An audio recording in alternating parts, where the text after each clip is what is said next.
Madame la présidente, monsieur le ministre, mes chers collègues, ces amendements ont un point commun, c'est qu'ils concernent tous le conventionnement dit sélectif. Les deux premiers, le 335 de Madame Lassarade et le 1023 de Madame Guillotin, visent à supprimer les dispositions prévoyant que les partenaires conventionnels peuvent négocier d'un conventionnement sélectif, jugeant que cette solution n'est pas la bonne. Les suivants visent au contraire à l'imposer aux médecins par la loi sans attendre l'issue des négociations à venir. Le conventionnement sélectif des médecins et plus largement la répartition des médecins sur le territoire est un sujet important sur lequel nous sommes, mes chers collègues, déjà penchés à de nombreuses reprises.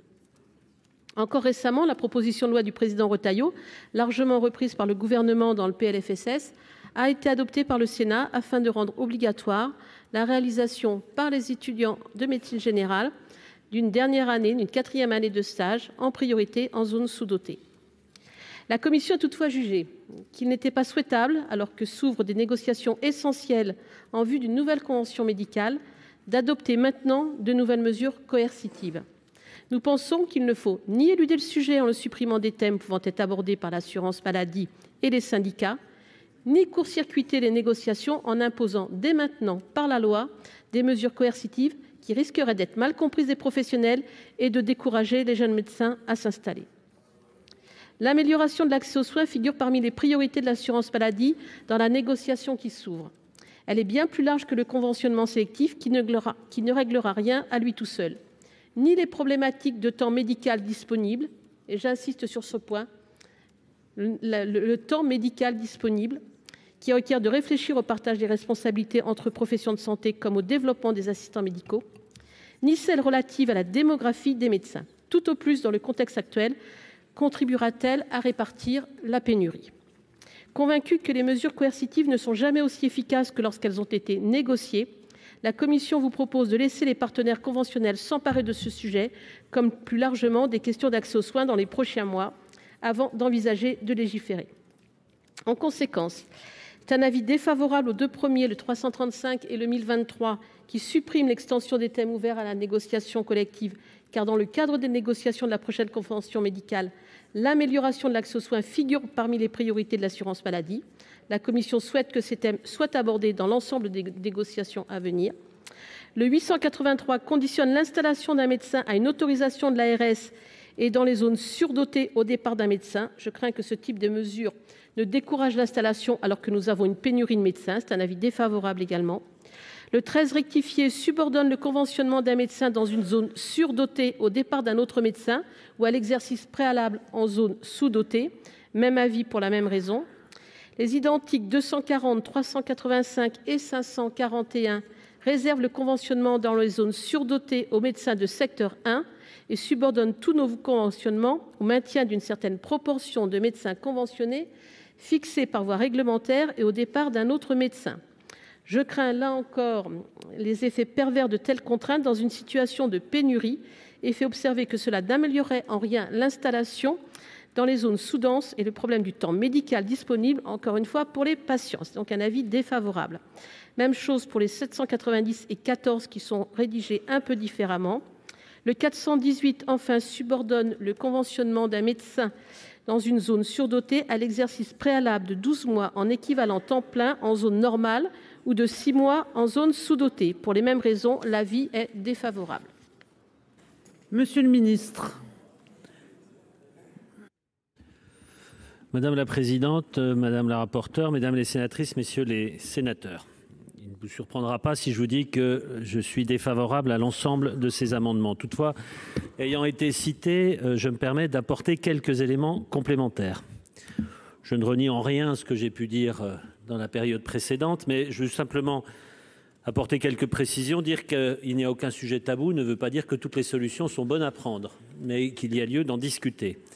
En particulier, je ne crois pas, peut-être des connaissances limitées dans la langue française, que régulation veuille dire forcément coercition. Régulation veut dire te trouver des moyens pour faciliter ou pas l'installation dans tel ou tel territoire. On parle également de territoires surdotés définis par l'ARS. Je ne sais pas ce que c'est. Et les ARS non plus d'ailleurs, parce qu'elles ne sont pas amenées à définir ce qu'est un territoire surdoté. Vous parliez d'exemples étrangers, disant qu'en Allemagne, cela avait réglé le problème. Je suis désolé de vous décevoir, c'est faux. Cela n'a absolument pas réglé le problème, comme dans tous les pays qui ont voulu mettre en place la coercition, y compris le Canada et le Québec, qu'on donne souvent en exemple. Je vous invite à vous rapporter au rapport de l'adresse de décembre 2021, qui fait une analyse de toutes les solutions mises en place dans les pays étrangers pour répondre à cette désertification médicale et qui répond d'ailleurs exactement ce qui est mis dans cet article. Monsieur Mérillou, vous prétendez que je ne fais rien.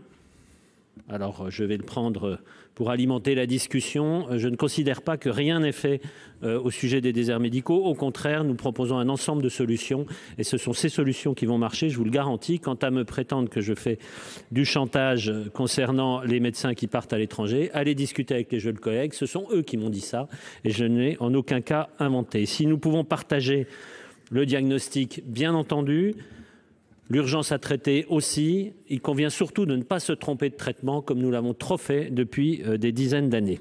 Enfin, un point sur lequel je voudrais revenir, qui est de limiter l'installation à un départ d'un médecin dans un autre secteur. Là aussi, ça peut sembler une solution séduisante. Vous créez une inégalité phénoménale.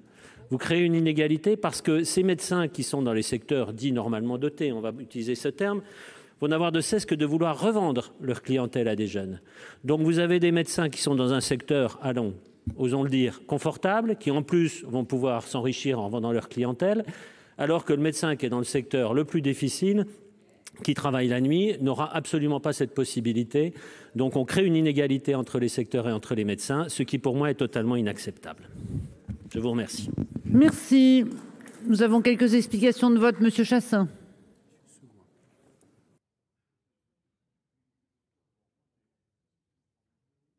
Merci Madame la Présidente, Monsieur le Ministre.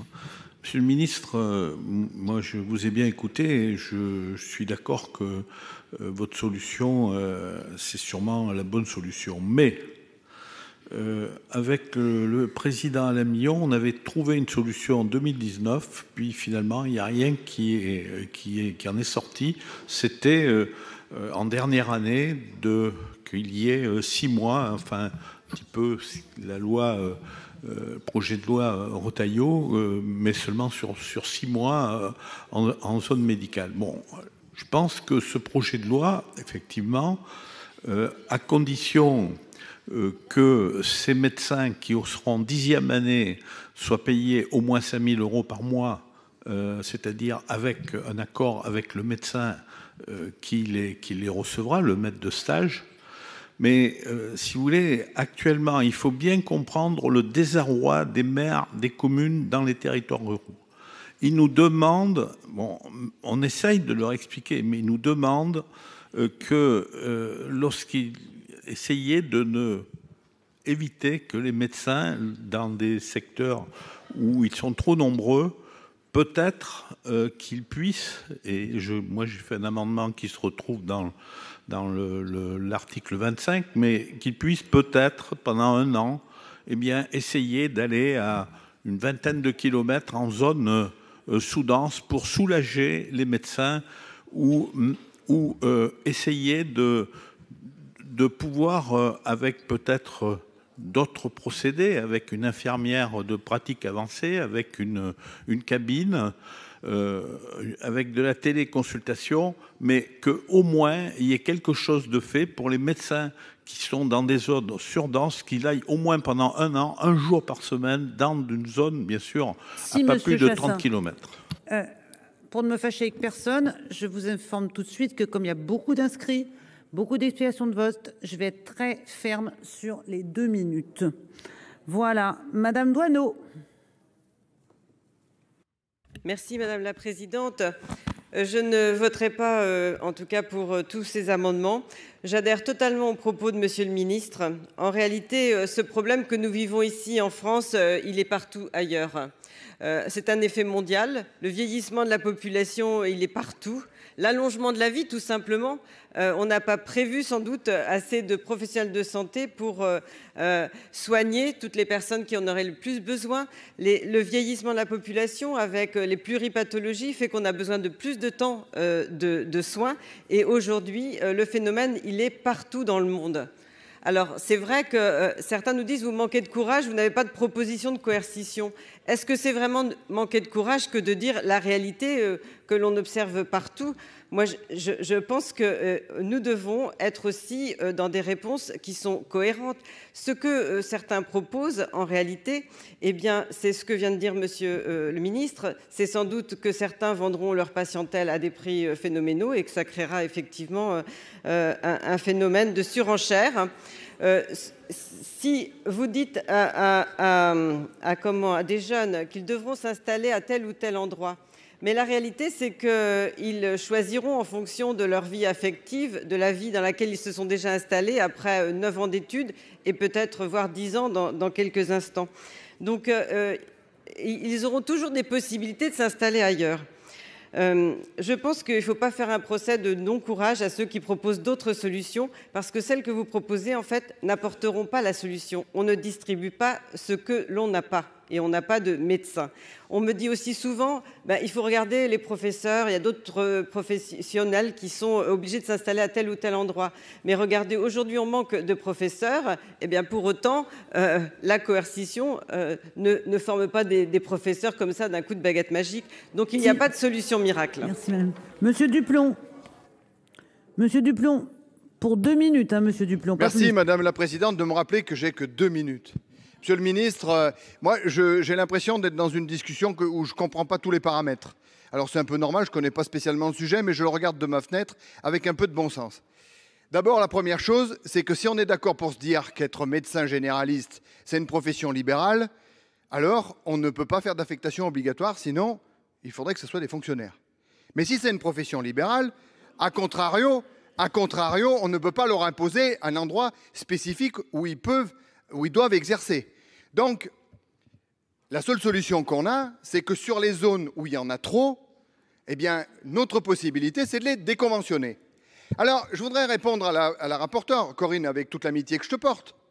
Quel est le risque de voter l'amendement 13? Il n'y en a aucun.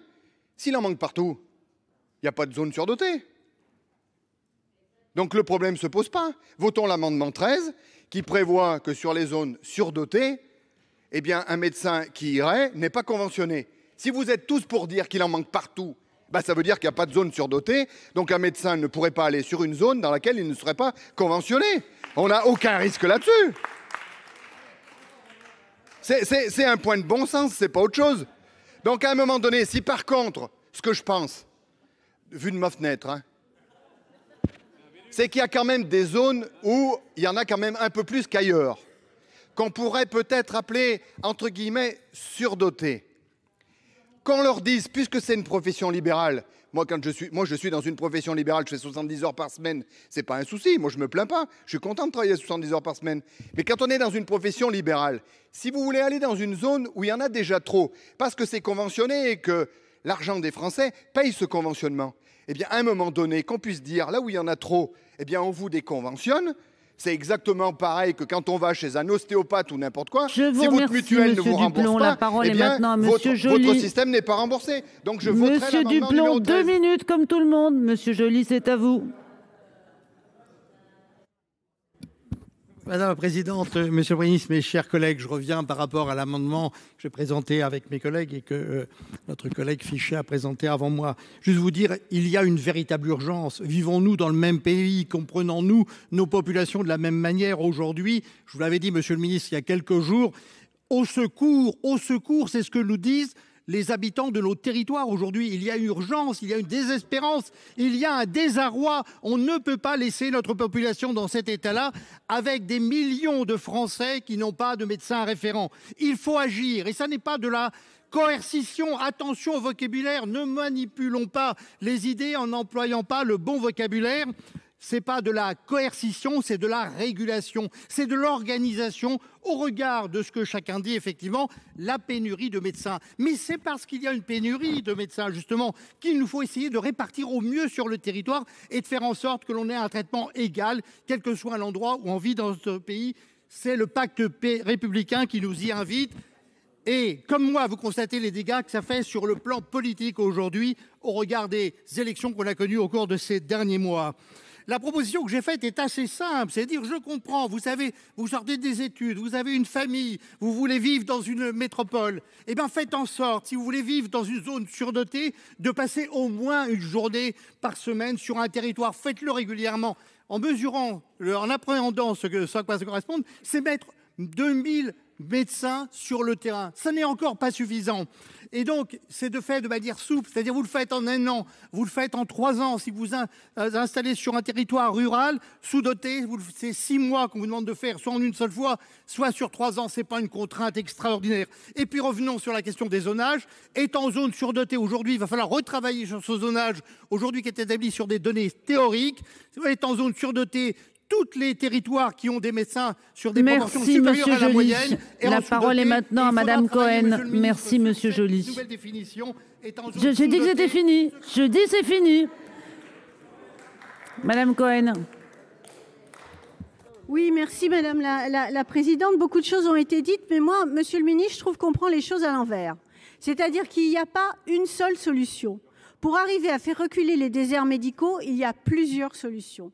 Et parmi ces solutions, il y a effectivement à réfléchir à des mesures qui vont être plus qu'incitatives. Parce que moi, je veux bien qu'on dise, plusieurs de mes collègues ont dit, mais non, il ne faut pas empêcher, etc.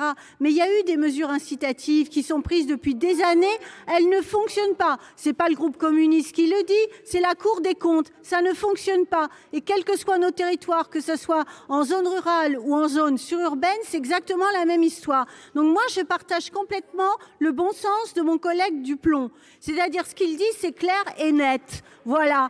Et puis, on n'empêche pas les médecins de s'installer. Il faut quand même redonner le cadre. Simplement, on dit, quand il y a des médecins en nombre plus important, et excusez-moi, 6e et 5e, prenez un rendez-vous, c'est assez facile. Venez dans le Val-de-Marne, c'est plus difficile. Hein, bon, donc il y a bien des zones qui sont un peu plus pourvues que d'autres. Eh bien, on dit simplement, ils ne seront pas conventionnés. Eh bien voilà, on ne les empêche pas. Ils s'installent, mais ils ne sont pas conventionnés. Ils auront une patientèle, mais qui pourra payer. C'est tout ce que l'on dit. Ça, c'est la première chose. Et puis, il faut réfléchir ensemble à une pluralité de mesures. La pluralité de mesures, Monsieur le Ministre, je le redis parce que la répétition est pédagogique, il faut que vous travailliez avec beaucoup plus de véhémence à faire en sorte et de conviction, à faire en sorte qu'il y ait des ouvertures de centres de santé sur tous nos territoires, ce qui permet aux médecins d'avoir une activité collective salariée et d'être complètement exempt de tout ce qui est administratif, qui est une charge importante. Voilà 2 solutions qui peuvent aider à desserrer un peu l'étau et à faire qu'il y ait une offre de soins plus égalitaire sur nos territoires. Madame Brulin. Je pense effectivement qu'il faut qu'on soit au niveau du cri de colère et de l'alerte, du cri d'alerte que posent nos concitoyens et un certain nombre d'acteurs de la société. Ça a été évoqué depuis quelques heures ici. On a lu l'enquête de l'UFC Que Choisir il y a quelques jours, qui est emblématique sur l'état de notre société. On a l'Association des maires ruraux de France qui produit moult enquêtes pour montrer dans quel état sont la plupart de nos communes. Alors, Monsieur le Ministre, à vous entendre, il faudrait attendre que les mesures que vous prenez fassent leur effet. Mais ça fait 15, 20 ans au bas mot qu'on nous dit qu'il faut attendre que les mesures prises fassent leur effet. Résultat, les déserts avancent et de plus en plus de nos concitoyens sont aujourd'hui sans médecin. Une des dernières réformes que vous avez mises en œuvre, qui était censée, et moi j'y croyais naïvement, changer la situation, c'était la suppression du numerus clausus. Sauf que ça s'est accompagné d'une réforme calamiteuse, chaotique des études de santé, et que ça s'est en gros traduit par 0 place en plus dans les universités, ce qui fait qu'on ne forme pas davantage de médecins. Sur la coercition, je partage aussi, les mots ont un sens. Il y a effectivement de plus en plus de zones sous-denses dans notre pays. Donc les jeunes médecins ont une très large faculté d'installation sur le territoire national qui leur laisse un très très grand choix. Enfin, comment les autres professions de santé qui vivent une situation aussi difficile que les médecins peuvent-elles accepter Comment un pharmacien peut-il accepter que lui, on lui impose une régulation quand ça n'est pas le cas d'un médecin? Et enfin, monsieur le ministre, vous nous dites que vous êtes dans le dialogue, mais c'est vous qui avez mis les internes en colère en faisant cette 10e La parole va être maintenant à monsieur Jomier. Madame Brulin, c'est terminé. Dans le prochain débat. Merci madame la présidente, ça va être dur en 2 minutes, mais j'ai pas l'intention de monter le son de ma voix parce que je pense que sur cette question complexe, ça ne sert à rien du tout et ça n'apporte pas grand-chose. Moi, je suis pas contre les obligations. On s'en souvient, je pense, dans cet hémicycle, et ça m'a coûté assez cher d'ailleurs. Mais il faut qu'une obligation, elle soit efficace. Mais elle mérite d'être discutée. Et la position de l'article 22, qui est de dire que des négociations viennent de s'ouvrir syndicales, qui sont bornées dans le temps, elles sont ouvertes pour 6 mois. Au bout de 6 mois, c'est terminé. Le sujet doit être mis dans ces négociations. Et c'est pour ça que nous ne voterons pas l'amendement de Véronique Guillotin, les 2 amendements, qui veulent sortir ce sujet du conventionnement sélectif ou différencié des négociations. Ça doit être discuté et c'est une période très bornée dans le temps. Mais par contre, nous ne voterons l'intégralité de notre groupe, aucun des amendements qui sont proposés et qui viennent édicter directement et dès aujourd'hui des mesures. Parce que, voilà, il faut prendre simplement ce court temps de la négociation. Et puis, je voudrais juste faire remarquer à notre hémicycle que tous ces amendements ne visent qu'une catégorie de personnes, les jeunes. Est-ce la sagesse d'un hémicycle, de notre hémicycle, alors que nous sommes collectivement responsables de cette situation, de faire porter aux seuls jeunes la responsabilité? Il y a une obligation qui est entendable, c'est celle qui s'applique à tous les médecins, celle du retour de l'obligation de garde. Et nous aurons l'occasion de la porter avec mon groupe aussi. Parce que oui, tous les médecins doivent mettre la main à la pâte. Mais des dispositifs ciblés sur les seuls jeunes, franchement, veut-on accroître la coupure entre notre Parlement et les jeunes de notre pays sur ce sujet-là? Ça n'est pas raisonnable. Merci, monsieur Jomier. Monsieur Fichet. Oui, merci, madame la présidente. Je pense que si on sortait de ce débat en se mettant d'accord sur le conventionnement sélectif, on ferait un grand pas et on enverrait un signal fort en direction des territoires. Depuis 10 ans, on a l'impression de participer à des débats ubuesques. D'un côté, je vais être franc, je le pense comme ça, j'ai l'impression que les médecins parlent aux médecins et s'opposent à toute forme de régulation, à toute obligation. Je peux les comprendre, mais les besoins de territoire font que depuis 10 ans, on n'apporte aucune réponse. Alors que les collectivités se sont largement mobilisées. Aujourd'hui, non seulement l'État, dont c'est la compétence pleine et entière, mais il y a aussi les régions, il y a aussi les départements, il y a aussi les communes, il y a aussi les comités de communes. Tout le monde met au pot pour accueillir les médecins dans les meilleures conditions possibles. Les méthodes incitatives, elles ont été toutes utilisées à travers des avenants, etc. Aujourd'hui, rien ne se passe. Et je voudrais quand même rappeler, quand on dit qu'il n'y a pas assez de médecins, c'est qu'en sortie des études, seulement 15% des médecins s'installent comme médecins traitants. 10 ans après, il n'y a que 45% des médecins qui sont installés en tant que médecins traitants. Et pour ce qui concerne la concertation, je rappelle quand même que j'avais une responsable syndicale des internes cet après-midi qui me disait « Mais la 4e année, on n'en veut pas. On n'en veut pas. Nos études sont déjà très longues en 9 années. C'est difficile. On a des étudiants qui dépriment. On a même des taux de suicide importants. Et on nous colle une 10e année sans concertation. Donc il faut quand même être cohérent sur tous ces dispositifs. Et moi je pense qu'il y a urgence, il y a vraiment urgence. Et je demanderais ce qu'il y ait quand même un minimum de régulation. Et le système de la convention sélective me paraît une bonne chose. Merci, monsieur Seguin.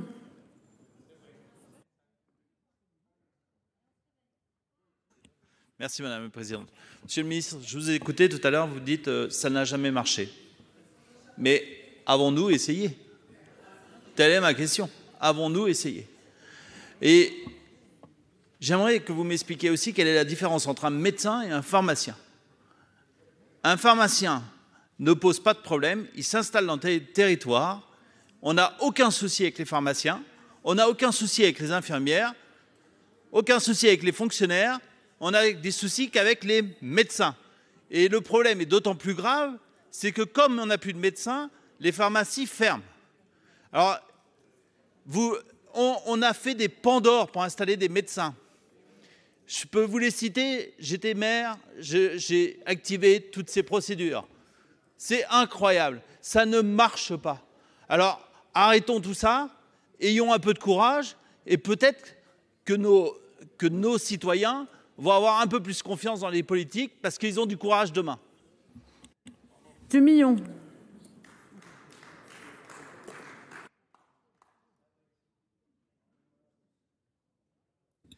A priori, Madame la Présidente, ce que je vais dire ne risque pas d'entraîner des applaudissements de la part de mes collègues. Je rejoins complètement ce qu'a dit Monsieur le Ministre tout à l'heure, et je rejoins aussi complètement ce qu'a dit Bernard Jomier. Alors on va dire évidemment que c'est encore une fois une coalition de médecins qui veulent protéger leur métier, etc. N'oubliez pas qu'on s'adresse aux jeunes. Et les jeunes, quand on discute avec eux, ils vous disent des choses simples. Vous voulez nous envoyer dans des déserts médicaux. Mais est-ce que ce sont véritablement des déserts médicaux? N'est-ce pas tout simplement des déserts tout court? Où il n'y a pas... Excusez-moi de vous dire ça, mais c'est ce qu'ils nous disent et vous me laissez terminer. Il n'y a pas d'école, il n'y a pas de perception, etc., etc. Et vous vous adressez à des jeunes qui ont entre 30 et 35 ans, qui sont mariés, qui ont des enfants et qui cherchent obligatoirement... Et alors, monsieur, laissez-moi parler, j'ai écouté vos âneries, écoutez les miennes. S'il vous plaît, au moins ça. Sinon, ce n'est pas la peine de parler. Puis d'abord, je m'arrête. On ne peut pas mener le débat dans ces conditions-là. Ce n'est pas possible qu'un collègue arrête son intervention parce qu'à un moment donné, il est interpellé. Donc, monsieur Millon, vous êtes sûr de vouloir arrêter ? La parole est à Monsieur Savary. Bien, écoutez, merci. Le moment est quand même particulièrement difficile. Et je voudrais simplement, moi, dire, par rapport à ceux qui nous écoutent, parce que c'est un débat qui est particulièrement écouté, que le métier de médecine générale est un métier extraordinaire. Extraordinaire. Mais qui nécessite un certain nombre de convictions, de motivations, pour lesquelles les jeunes ont besoin d'être formés si on veut qu'ils fassent la médecine générale. Or, aujourd'hui, si on prend des mesures qui les découragent encore, eh bien, on peut prendre toute la régulation, coercition, ce que vous voulez, faire des ponts d'or, vous n'en trouverez pas. Et pour reprendre l'exemple de Laurent Duplomb, si toutes les zones sont sous-dotées, alors pourquoi réguler? Puisqu'on peut s'installer où l'on veut. Donc ce n'est pas la peine de prendre des mesures de coercition ou de régulation. Donc les hommes vont dans les deux côtés.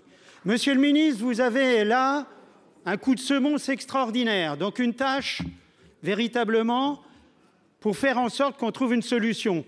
Parce que sinon après, il n'y en aura plus. Donc vous avez 6 mois au sein de la Convention. Il y a un certain nombre de choses à proposer aux jeunes.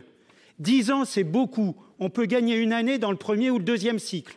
Le réduire au lieu de 6 ans à 5 ans pour que ce troisième cycle soit véritablement l'année de professionnalisation sans être l'année de plus insupportable pour nos jeunes. D'autre part, le numerus apertus qui a remplacé le numerus clausus n'est pas suffisant. Les conditions ont changé. Il faut impérativement, si on veut faire à long terme, prévoir davantage de médecins à former. Et on peut le faire. Et il faut que les territoires se prennent en main pour que les médecins actuellement installés, le peu de médecins, soient maîtres de stage universitaires pour accueillir ces jeunes. Parce qu'il fait bon vivre sur tous les territoires. Savary, merci. Monsieur Bonne.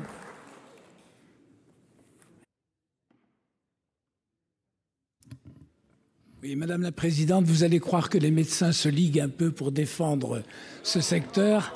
Pas du tout. Mais je vais quand même essayer d'expliquer, je vais quand même essayer de donner quelques explications en disant d'abord que le métier de médecin, on ne peut pas les contraindre à faire quelque chose. Ce ne sont pas des techniciens de la médecine. Je crois qu'il faut autre chose déjà dans la relation avec les personnes. Ce n'est pas un métier comme les autres, je le dis vraiment très clairement.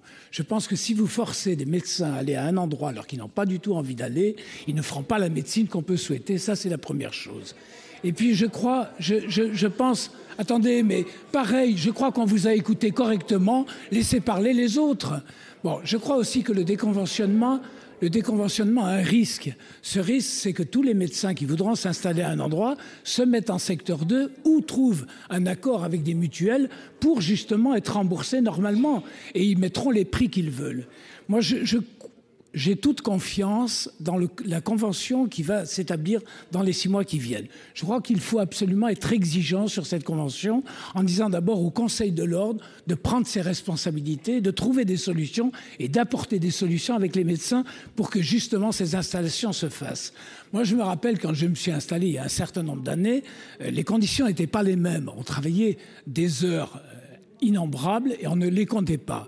Mais par contre, on avait la possibilité d'aller dans des cabinets secondaires, ce qui était une bonne chose. On peut très bien l'imaginer aujourd'hui, ce qui n'existe pas et qui avait été supprimé. On peut très bien aussi imaginer que des médecins puissent en même temps travailler à l'hôpital et en même temps avoir une activité libérale. Beaucoup le souhaitent pour ne pas être isolés. On peut très bien aussi imaginer que des médecins puissent aller, comme on l'a proposé, pendant 1 an à un endroit et voir si vraiment cette médecine ne leur plaît pas avant de s'y installer éventuellement. Il y a des possibilités. Laissons faire la discussion avec les médecins. Je vous en conjure, Merci, pas de Monsieur Bonne. Madame Guillotin.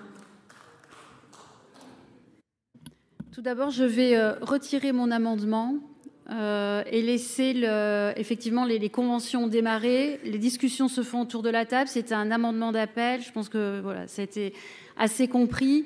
Je crois qu'il est important de laisser les discussions se passer. Il y a des responsabilités, les médecins, on a 6 syndicats. On n'arrête pas dans cet hémicycle de dire qu'il faut écouter les partenaires sociaux, qu'il ne faut pas avoir de décision verticale. On s'oppose à ça. Et aujourd'hui, c'est ce que nous sommes en train de faire. Il y a des conventions, des discussions qui démarrent. Laissons-les avancer. Mettons au centre de la table et sur la table tous les caractères qu'il faut mettre. Effectivement, on l'avait retiré. Je pense qu'il faut donner la responsabilité aux professionnels, aux syndicats, aux jeunes et aux jeunes médecins de pouvoir organiser sur les territoires les soins, l'accès aux soins comme il doit l'être et comme nos concitoyens y en ont droit. Les conventionnements, les coercitions ou les orientations différentes qu'on pourrait prendre, en fait, on n'a pas un problème aujourd'hui de zone dense ou pas dense. On a un problème de nombre de médecins. Et on aura beau... Mais oui, on a un problème de nombre. On n'a pas un problème de géographie. On a un problème de nombre. Et quand on n'est pas suffisamment nombreux, on ne peut pas orienter. Ça ne sert à rien. On va déshabiller Paul pour habiller Jacques. Et dites-moi ici, dans tout cet hémicycle, s'il y a un territoire surdoté ou si vous êtes dans tout cet hémicycle. Non, c'est pas ça. Je voudrais savoir s'il y a des maires qui vous ont dit « Moi, j'ai trop de médecins, donc pas de problème, j'ai pas d'installation. » Moi, je connais des zones, j'ai regardé UFC Que Choisir, j'ai vu des zones, effectivement, une ville de mon département considérée en zone surdotée. Et ben moi, enfin surdotée, elle est tout au bout du curseur. Moi, je vais voir le maire demain, et ben je vous assure que le maire va pas considérer qu'elle est elle est surdotée. Et dans 3 ans, la carte ne sera pas revue. Dans 2 ans, il y a 30% des médecins qui vont partir à la retraite dans les années qui arrivent. Donc, notre problème est un problème géographique. Merci, Madame Guillotin. Voilà. Je vous remercie maintenant. Monsieur Sautarel. Merci, Madame la Présidente, Monsieur le Ministre, mes chers collègues.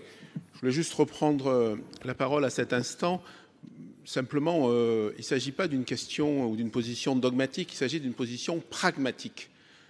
Donc moi je ne sais pas, je ne fais pas de sémantique ce que veut dire exactement la régulation, mais la régulation ça veut au moins dire corriger. Et quand le président de la République s'est exprimé en disant c'est notre objectif est de stopper les conventionnements dans les zones qu'on considère comme déjà bien dotées, il me semble que c'est très clair en termes de vocabulaire. De ce point de vue-là, les rapports aujourd'hui entre les zones sont de 1 à 3, d'après le dernier rapport de l'adresse sur les médecins généraux. Entre les zones les mieux dotées et les moins bien dotées, à l'échelle des départements, nous sommes dans des rapports de 1 à 3. Alors bien sûr, le conventionnement n'est pas la seule réponse, le conventionnement sélectif. La 4e année n'est pas la seule réponse. Il y a d'autres réponses. mais on a besoin de réponses. Et aujourd'hui, les internes, quand on les rencontre, bien sûr qu'ils ne souhaitent pas faire une année supplémentaire, qui le souhaiterait, mais en même temps, ils comprennent les enjeux, et s'ils sont pressurés, ce n'est pas par l'année supplémentaire, c'est par la manière dont on les traite dans les hôpitaux. Donc je crois que c'est un problème beaucoup plus large que la question de la médecine générale. Je vous signale par ailleurs, Monsieur le Ministre, qu'aujourd'hui, dans nos départements, il y a une récente étude de l'AMF qui est sortie à ce titre-là, qui montre que l'espérance de vie dans les départements les moins bien dotés est inférieure de 2 ans et demi par rapport à d'autres territoires. Donc je pense qu'on a une responsabilité. Et à cet instant, moi je vous appelle, mes chers collègues, à du courage et à une conscience de vote sur un sujet où on nous regarde. Voilà. Je crois qu'on est attendu sur cette question-là et qu'on ne peut plus ne pas apporter de réponse aux 6 millions de Français qui aujourd'hui ne sont pas couverts, n'ont pas accès à un médecin généraliste. Je vous remercie. Madame Lienemann. Madame Lienemann. Écoutez, moi j'interviens en continuité de ce que vient de nous dire notre collègue. En effet, ce n'est pas une question dogmatique. Je rappelle quand même que l'histoire du numerus clausus, alors là, je suis très à l'aise. La première question écrite que j'ai posée quand je suis devenue sénatrice, c'est la levée du numerus clausus. Tout le monde m'expliquait que ce n'était pas possible, que gna gna. 12 ans. On les aurait, les médecins. En tout cas, on en aurait un peu plus. Moi, je pense que nous sommes dans une période où on nous dit ça ne va pas marcher. De toute façon, en France, dès qu'il y a un nouveau truc, ça ne va pas marcher. Mais on ne l'a pas essayé. Vous nous dites, on a essayé, ça ne marche pas. Ben, il faut essayer. Parce que ce qu'on a essayé, ça n'a pas marché. Et qu'est-ce que vous nous proposez? D'attendre une convention. D'accord? Peut-être, si de toute façon, il y a une très bonne convention signée avec les médecins, ben, elle finira par s'imposer par rapport à la décision qu'on pourrait prendre. Mais s'il n'y a pas un acte politique qui sort de ce débat budgétaire, qui essaie d'ouvrir plusieurs pistes, il n'y en a pas qu'une, dont le conventionnement sélectif, dont la libéralisation, rendre plus facile les centres de santé, et en effet, des cas d'être à la fois salarié de l'hôpital et salarié d'un centre de santé. Alors, Monsieur Jomier, moi je veux bien qu'on explique qu'il ne faut pas pénaliser notre jeunesse, et j'y suis sensible. Je pense que c'est l'ensemble du pays, du corps médical qui doit faire des efforts. Oui, par exemple, les médecins qui sont déjà installés, on doit redébattre de la fameuse loi qui n'ont plus de garde. Et on sait que ça reste une des fragilités sur le terrain. Là, c'est ceux qui sont déjà là. Et puis les jeunes qui arrivent, on rentre dans cette logique du conventionnement sélectif qui, je rappelle, n'est pas le goulag. Vous savez, réfléchissons bien. Je vous remercie. Je termine sur cette phrase d'Olof Palme. Non, Madame Lienemann. La société doit être forte. Bon, je trouverai merci. Vous pourrez vous réinscrire. Voilà. Vous le savez d'ailleurs. Monsieur Rapin. Madame la Présidente, je vais vous faire gagner du temps, je serai très rapide. Je reprends les propos de Bernard Jomier qui a dit, et d'Alain Milon qui a essayé de les porter sur le spectacle finalement qu'on donne aux jeunes médecins ce soir. Est-ce qu'on leur donne envie d'être médecins demain? Les jeunes médecins aujourd'hui, et pour travailler encore un peu avec des jeunes médecins, quand ils s'installent sur un territoire, ils ont besoin de sécurité, ils ont besoin de spécialistes, ils ont besoin d'une structure. Et aujourd'hui, quand on parle de déserts médicaux où on souhaiterait effectivement les voir s'installer, ils ne sont pas incités à y aller. Ce n'est pas forcément le cadre de vie, c'est forcément le plateau technique qui est important aussi. Et ça, on oublie de le dire. Donc ne pénalisons pas les jeunes médecins aujourd'hui, ne leur mettons pas sur le dos la situation qu'on vit aujourd'hui, parce qu'on parle aussi que des généralistes, on ne parle pas des spécialistes. Et je crois que là, il faut vraiment qu'on fasse un effort de réflexion. Monsieur le ministre, je suis d'accord avec mes collègues sur la question de la convention. Il faudra batailler dur pour qu'on puisse obtenir des solutions qui soient favorables pour nos territoires, mais surtout, quelle que soit la solution que nous prendrons en responsabilité en parlementaire ce soir, ne pénalisons pas les jeunes et surtout, donnons-leur envie encore de pratiquer ce métier. Merci. Avant de donner la parole à Monsieur Sueur, je vous informe que sur les 8 amendements, à partir du 883, il y a des demandes de scrutin public. Et comme ça m'a l'air un peu compliqué partout, ça vous laissera un peu de temps pour vous préparer. La parole est maintenant à Monsieur Sueur. Merci Madame la Présidente, Monsieur le Ministre. Moi, je récuse le simplisme. Et donc, j'écoute avec intérêt Bernard Jomier et aussi Jean-Luc Fichet, aussi Patrice Joly et tout le monde. Mais il y a quelque chose qui a été dit et qui me fait vraiment une obligation d'intervenir. Cet argument éculé selon lequel si on force les médecins à aller dans tel endroit, ils vont faire de la mauvaise médecine. J'ai encore entendu cela. Mais tout le monde peut comprendre pourquoi cet argument est aberrant. C'est comme si on disait, quand vous envoyez un instituteur à l'autre bout du département, il va faire du mauvais enseignement. Quand vous envoyez les professeurs dans des banlieues en difficulté, ils vont faire de mauvaises mathématiques, etc., etc. Quand vous dites aux notaires qu'il faut s'implanter dans tel endroit, il faut faire de mauvais actes. Et quand vous dites aux pharmaciens qu'il faut aussi respecter les règles, ils vont faire de la mauvaise pharmacie.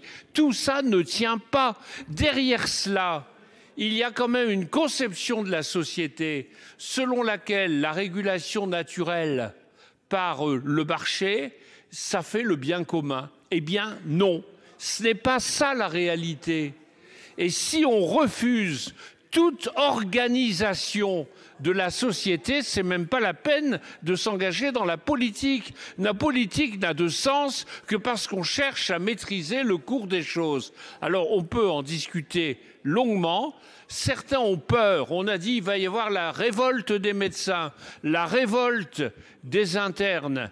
Mais vous savez ce qui va arriver dans des endroits où il y a le désert médical, où les gens n'ont pas accès aux soins, eh bien, il y aura la révolte des populations. Et vous allez voir que ça va exister. C'est pas la peine de marquer égalité sur le fronton des mairies s'il n'y a pas d'égalité par rapport à la santé.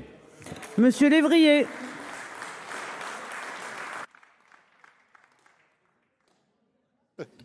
Merci Madame la Présidente. En préalable, je voulais juste dire que je ne suis pas médecin, pour que les choses soient bien claires. Mais quand je suis arrivé en 2017 au Sénat, une de mes premières auditions, ça a été le syndicat des jeunes médecins. Et j'ai été effectivement très surpris par leur discours, puisqu'ils m'ont dit très clairement et en toute simplicité, nous, on a envie de travailler 35 heures, on a envie d'avoir des congés, voire on préférerait être salarié pour beaucoup d'entre nous. Je ne vous livre que ce qu'ils m'ont dit. Alors après, on peut dire c'est pas bien, on peut dire c'est pas des bons médecins, peu importe. C'est ce qu'ils ont dit. C'était mon étonnement. Un deuxième étonnement qui est beaucoup plus récent. Je suis allé avec la commission des affaires sociales en Suède il y a 1 mois et demi.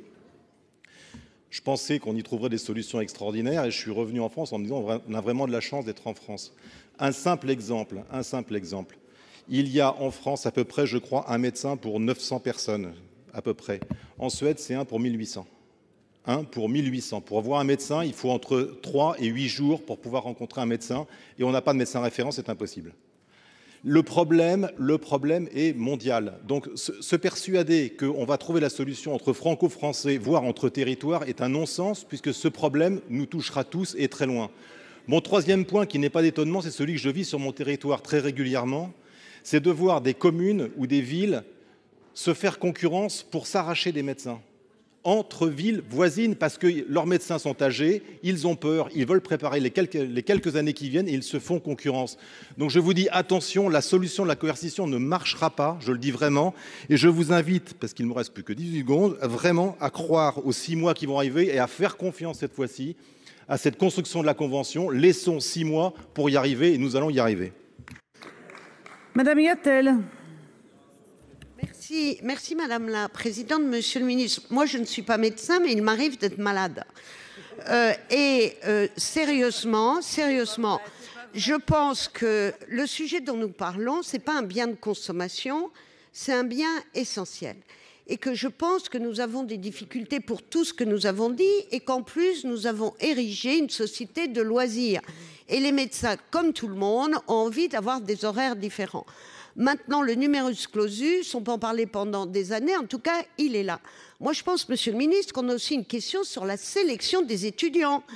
Expliquez-moi pourquoi il y a tant d'étudiants brillants qui s'engagent et qui, en fin de première année, on les recale. Est-ce qu'il n'y a pas là aussi des choses à regarder? Deuxièmement, monsieur le ministre, alors moi, je ne sais pas qui je vais choquer ici, mais je vais dire ce que j'ai à dire. Je regrette, avec tout le respect que j'ai pour les médecins et la satisfaction de voir des jeunes s'engager sur ce métier, je regrette de dire qu'un médecin de ville n'est pas vraiment une profession libérale. Parce que je rappelle que le médecin, aussi important que soit sa fonction, il est rémunéré aussi grâce à la sécurité sociale. Donc, je pense, ça n'enlève rien au respect. Je pense qu'il est grand temps qu'on travaille au moins sur les modes de garde.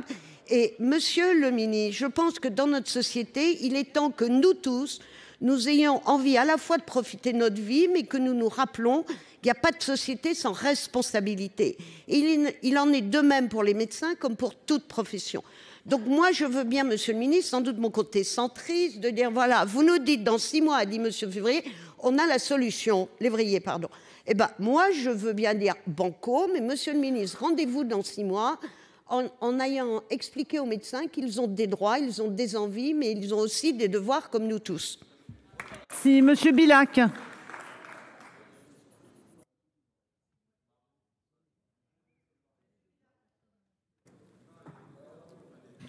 Merci Madame la Présidente, Monsieur le Ministre, chers collègues. J'ai l'impression d'être dans un cabaret, un spectacle de magie. Le problème, c'est qu'on manque de médecins. Il y a des zones pourvues et des zones insuffisamment pourvues et des zones pas du tout pourvues. Mais il n'y a pas de zone surpourvue. Et on manque de médecins, tout ça c'est la faute du numerus clausus. Que des conseillers, qui ne sont jamais les payeurs, chacun le sait, ont conseillé au ministre et qu'on réduit le nombre de médecins. Alors au lieu de voir la réalité, comme le prestigitateur, on nous montre le chapeau pendant qu'on nous cache le lapin. Et aujourd'hui, ce numerus clausus dont on vous dit, monsieur le ministre, qu'il a été supprimé, il n'a pas été supprimé. On l'a remplacé par autre chose et on continue à ne pas fabriquer assez de médecins. D'autant que les anciens médecins, ceux qui prennent la retraite aujourd'hui, ils vivaient, avaient des cabinets, c'était le cas chez moi. Ils ouvraient le cabinet à 6h30 le matin, jusqu'à 9h. À 9h, ils partaient en tournée à domicile, ils revenaient à 13h30. Et à 15h, 14h30, 15h, ils ouvraient le cabinet jusqu'à 19h30, 20h, 21h30. Ce n'était pas une vie. Et je comprends que les jeunes médecins ne veulent pas vivre cette vie de bagnard. Mais le fait est, c'est que pour remplacer un vieux médecin qui prend la retraite, il en faut 3. Et je respecte tout à fait les médecins qui veulent avoir une vraie vie. Mais il en faut 3 pour le remplacer. Le problème, il est là, il n'est pas ailleurs. Et là, eh bien, je crois qu'il est temps de ranger le chapeau et de montrer le lapin qu'on nous cache depuis le début de ce débat. Madame la présidente de Roche. Voilà, donc on savait qu'on aurait un débat animé sur cet article 22. Alors souvent on dit à la commission des affaires sociales, naturellement, c'est une commission, il y a des médecins, ils vont se protéger, ils font du corporatisme. D'abord je voulais dire que si c'était le cas, on aurait supprimé l'article 22. C'est pas compliqué, hein. On supprimait l'article 22, on disait on ne veut pas entendre parler d'une discussion lors des conventions, d'une discussion justement de l'accès aux soins. Ce choix-là, on ne l'a pas fait. On ne l'a pas fait, pourquoi? Parce qu'on a voulu, on s'est dit enfin il y a une prise de conscience dans une négociation entre la caisse primaire et les syndicats qui discutent des tarifs conventionnels, il y a une prise de conscience qu'il faut, lors de cette discussion, que tout le monde se mette autour de la table et trouve des solutions pour, en effet, améliorer l'accès aux soins. Les zones surdotées, il n'y en a pas. Ce qui est clair, c'est ce que vient de dire notre collègue. Oui, oh, il n'y en a pas beaucoup, hein, citez-les-moi. Hein, voilà. N'importe quoi. N'importe quoi. N'importe quoi. N'importe quoi. Est-ce que vous pouvez laisser la présidente s'exprimer bien pouvoir et terminer. vous écouter? Non, il n'y a pas de zone surdotée. Il y en a quelques-unes où il y a un peu plus de monde. Mais Paris est une forme de désert médical. C'est pas toujours le fin fond d'un département rural. Il y a des départements, des zones de ville, des quartiers de ville où on ne trouve pas de médecins. Donc, il faut arrêter avec cette histoire aussi d'opposer le rural et la ville et des zones par rapport à d'autres. Le point, c'est que, en effet, là où autrefois il y avait un médecin, maintenant, les modes d'exercice sont différents. Mais comment se fait-il que même des gens qui ont fait médecine générale ne s'installent pas à un moment? Pourquoi? Parce qu'ils arrivent à un âge de leur vie où ils ont d'abord le conjoint, il faut trouver une place pour le conjoint, ils ont fait déjà leur vie dans la ville où ils ont fait leurs études.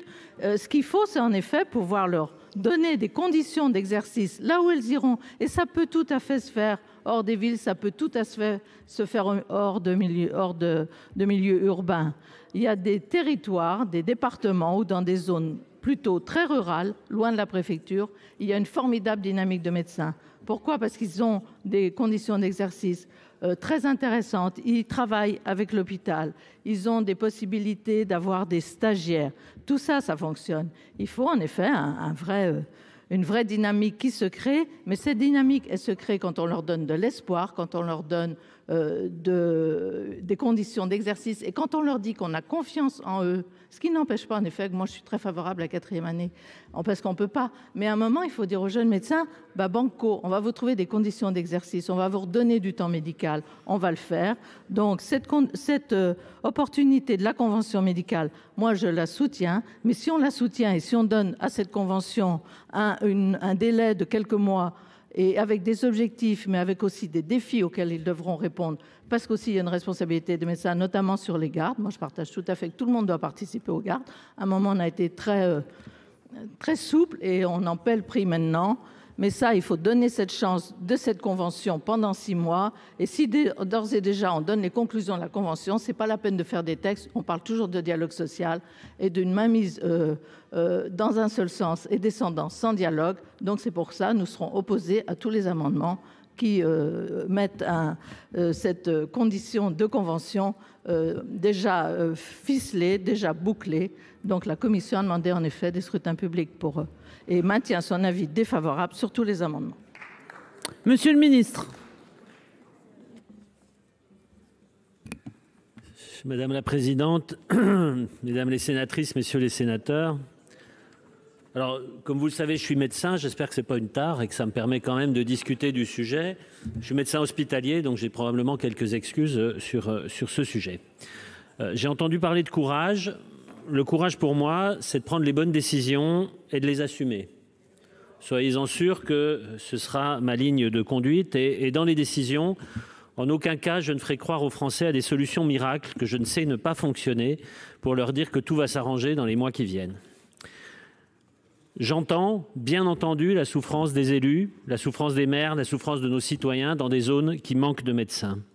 Tous les territoires sont accueillants. Je me déplace beaucoup dans le cadre des CNR et c'est justement l'enjeu de ces CNR santé. Les problèmes, j'ai l'habitude de le dire, sont dans les territoires, les solutions aussi. Si le diagnostic peut être partagé partout, les solutions ne sont pas les mêmes.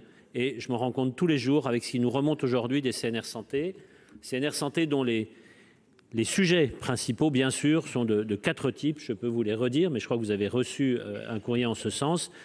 La problématique justement du manque de médecins, du manque de médecins traitants en priorité pour les patients les plus fragiles qui sont en affection de longue durée, la problématique de la permanence des soins à l'échelle des territoires, l'attractivité des territoires et la prévention. Et nous avons énormément d'idées qui remontent et je reviendrai vers vous si vous le souhaitez à la fin de l'année, début 2023, pour faire la synthèse de ces éléments du CNR. Alors, Monsieur Duplomb, vous vouliez un peu d'explications. J'aimerais vous partager, puisque j'ai entendu parler d'espérance de vie, j'aimerais vous partager un fait que vous pourrez bien entendu vérifier. Il existe un département connu, la Mayenne, pour lequel le pourcentage de médecins est extrêmement bas. Un autre département, souvent cité en exemple, les Alpes-Maritimes, où on considère qu'il y a trop de médecins, pour faire simple. Eh bien, je vous le donne en 1000, si je peux m'exprimer ainsi. En Mayenne, on vit 1 an de plus que dans les Alpes-Maritimes. Pourquoi je vous dis ça? Je vous dis ça parce que nous sommes dans une logique, et malheureusement,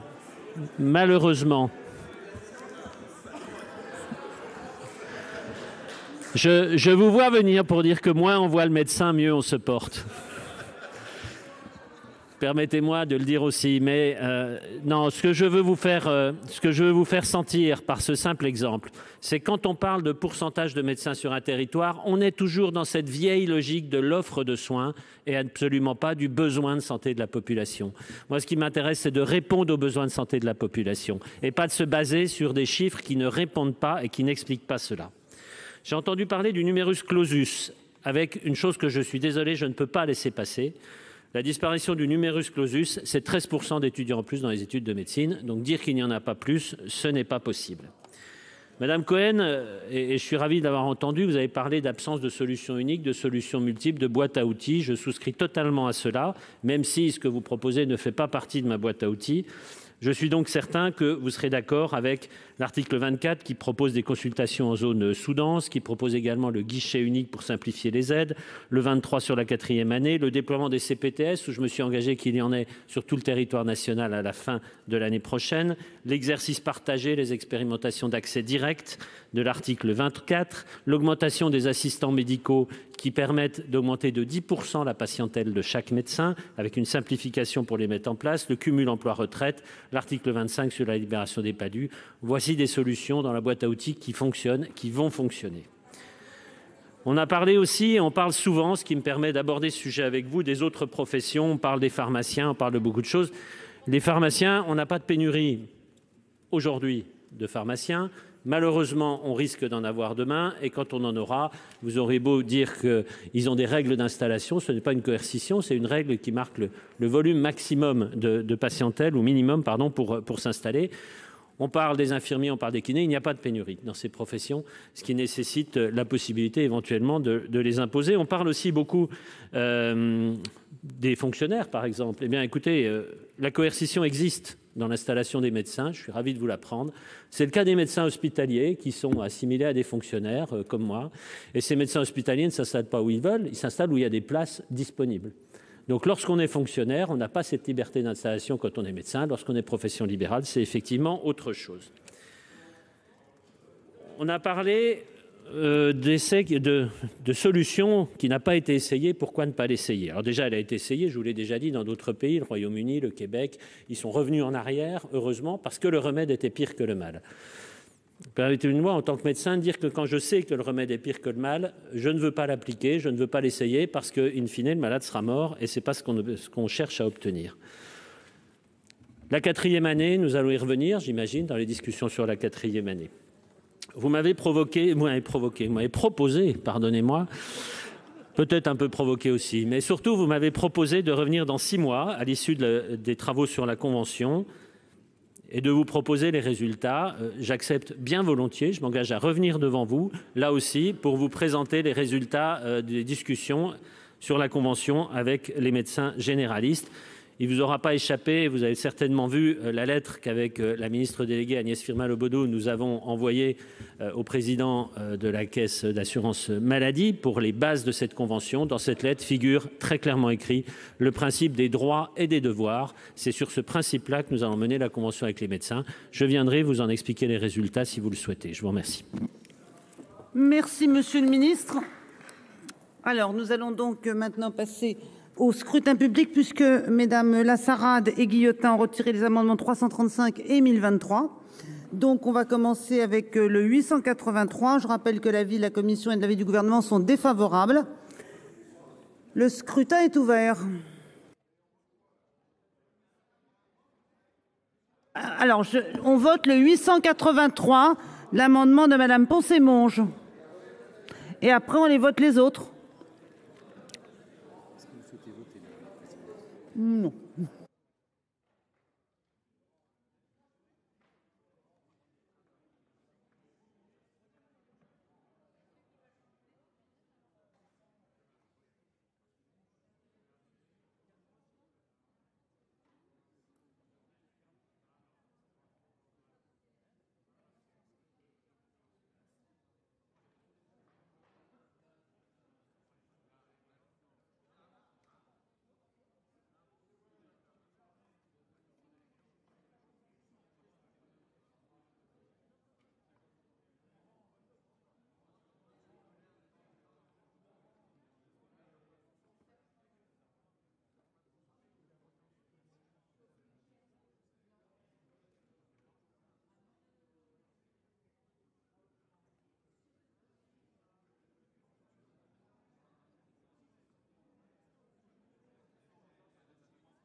Non, il y en a aucun.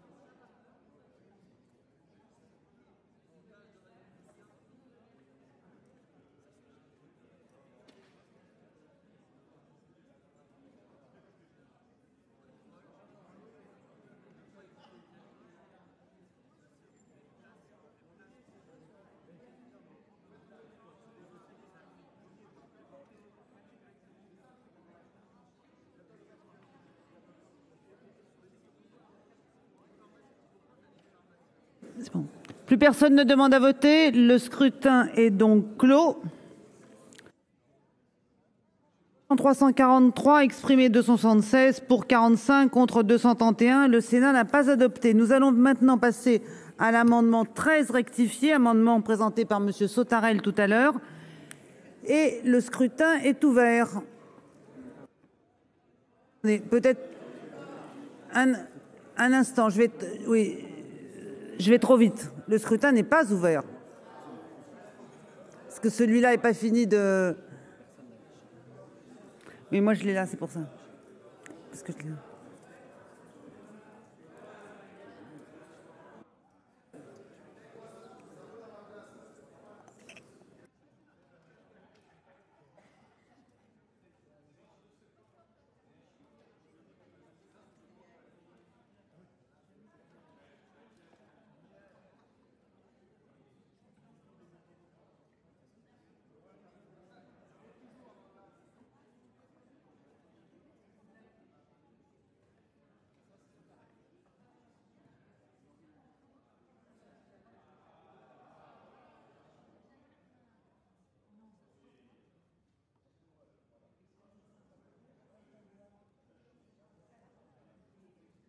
Passons donc, disais-je, au scrutin public sur l'amendement 13. Je rappelle que l'avis de la commission est défavorable, que l'avis du gouvernement est défavorable. Le scrutin est ouvert.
Plus personne ne demande à voter. Le scrutin est clos.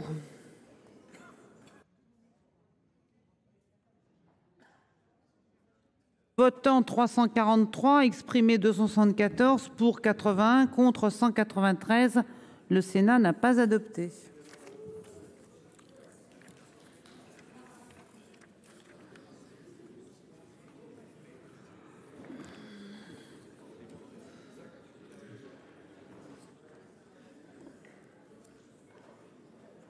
J'attends que ce soit inscrit là. On peut y aller là? On peut y aller? Nouvelle demande de scrutin public sur l'amendement des amendements 243, 185, 541. Scrutin demandé par la commission. Les deux avis sont défavorables. Le scrutin est... Monsieur Lévy. Oui, je vais retirer l'amendement 385. Bon, merci. Il reste quand même le 240 et le 541. Donc, plus d'explications de vote, pas d'autres retraits. Le scrutin est ouvert.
Personne ne demande à voter. Le scrutin est clos.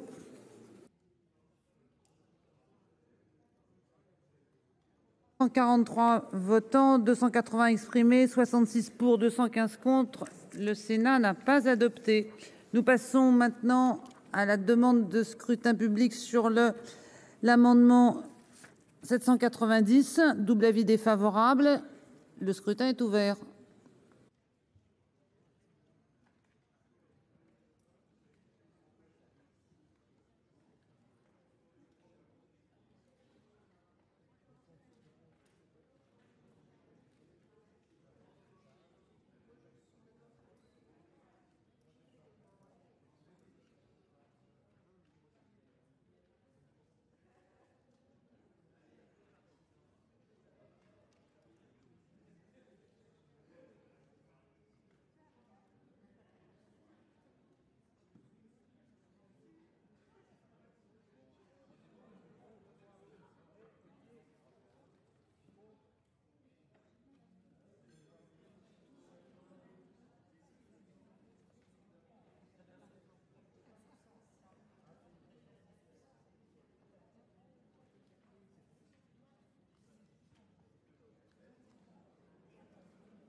Plus personne ne demande à voter. Le scrutin est clos. 343 exprimés 280 pour 64 contre 216. Le Sénat n'a pas adopté. Nous allons ensuite passer au scrutin pour le 14 rectifié. Double avis défavorable. Le scrutin est ouvert.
Plus personne ne demande à voter, le scrutin est clos. Votant 343, exprimé 274, pour 75, contre 199, le Sénat n'a pas adopté. Nous allons maintenant passer au 418. Double avis défavorable toujours. Le scrutin est ouvert.